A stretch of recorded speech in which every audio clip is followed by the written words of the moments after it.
प्रवर्तते इति मत्ता भजन्ति मां बुधभाव समन्विता. The all-power supreme being Krishna says, Srimad Bhagavad Gita, 10 chapter, Vibhuti Yoga, my dear intimate Arjuna, please listen attentively what I said.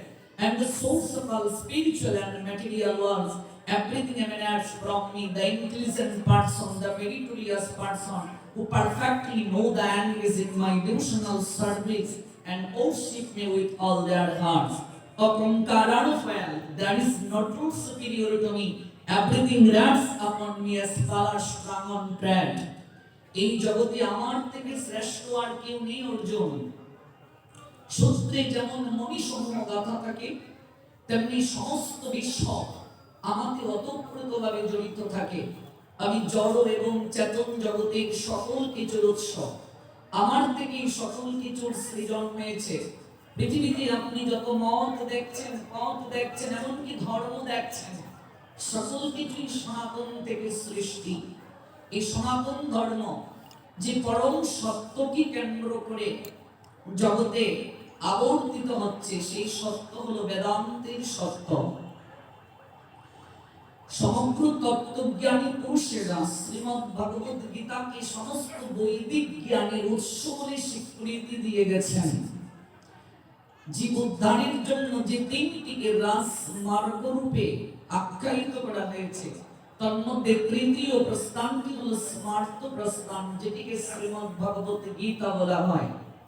সেই শ্রীমদ্ ভগবদ গীতার ৪র্থ অধ্যায় ৭ এবং ৮ নং শ্লোকে ভগবান বলছেন, এই পৃথিবীতে যখন মাৎসন্যায় দেখা দেয়, ধর্মের গ্লানি যখন হয়, অধর্মের অভ্যুত্থান যখন হয়, সাধুদের পরিত্রাণের হেতুতে, দুষ্কৃতিকারীর বিনাশীর মনোরথে ভগবান এই জগৎ সংসারে নিজেকে আবির্ভূত করে ধর্ম সংস্থাপনের জন্য whenever there is a decline in religious practice or descendant of Bharat and the predominant rise of division, at that time I descend myself to deliver the pious and to annihilate the miscreant, as well as establish the principle of religion after millennium,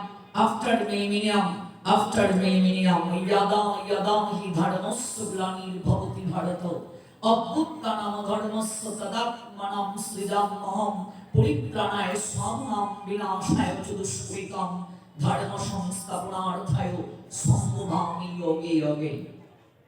তাই ভগবান প্রতি যুগে যুগে নিজেকে অবতীর্ণ করলেন দুষ্কৃতিকারীর বিনাশের জন্য, ধর্ম সংস্থাপনের জন্য, সাধুকে পরিত্রাণ করার জন্য। এই তিনটি কারণই ভগবানকে জগতে আসার মুখ্য কারণ নয়।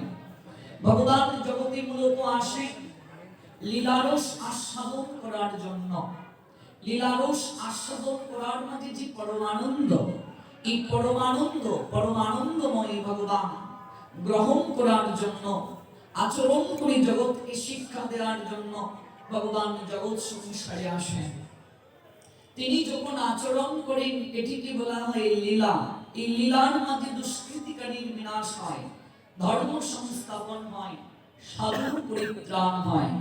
তাই ভগবান পাপে তাপে ক্লিষ্ট, ত্রিতাপ জ্বালায় জর্জরিত, কলহের যুগ, কলিযুগের জীব সকলকে নামে প্রেমে মালা গেতে গলে পরিধান করিয়ে অহৈতুকী প্রেম বাড়ি বর্ষণ করে হৃদয়কে স্নাত করে অমৃতের সন্ধানে যাত্রা করার আকিঞ্চনের বীজ বপন করত। সেই বীজ অঙ্কুরিত, পল্লবিত, পুষ্পিত করার মনোরথে এই কলিযুগে শ্রীকৃষ্ণ চৈতন্য মহাপ্রভু রূপে আবির্ভূত হয়। আজ থেকে ৫০০ বছর পূর্বে স্বয়ং কলিযুগ পাবনাবতার শ্রীমন মহাপ্রভু ভবিষ্যৎবাণী দিয়ে গিয়েছিলেন, পৃথিবীতে আছে যত নগরাদি গ্রাম, সর্বত্র প্রচার হইবে মোরেই নাম। তার সেই ভবিষ্যৎবাণী আজ ফলপ্রসূ হচ্ছে। জন থেকে জনান্তর, দেশ থেকে দেশান্তর, অহৈতুকী কৃষ্ণ নামের প্লাবনে সবাই ভাসছে। কৃষ্ণ প্রেমর্ণবে ডুব দিয়ে অহৈতুকী প্রেম ধনকে প্রাপ্ত হয়েছে। কৃষ্ণ প্রেমার্ণবে সাঁতার কাটতে মানুষ মনোরথী হয়েছে। এই অবৈতকী কৃষ্ণ প্রেমীর প্লাবন থেকে আপনারা গাজীপুরবাসীও বঞ্চিত হননি।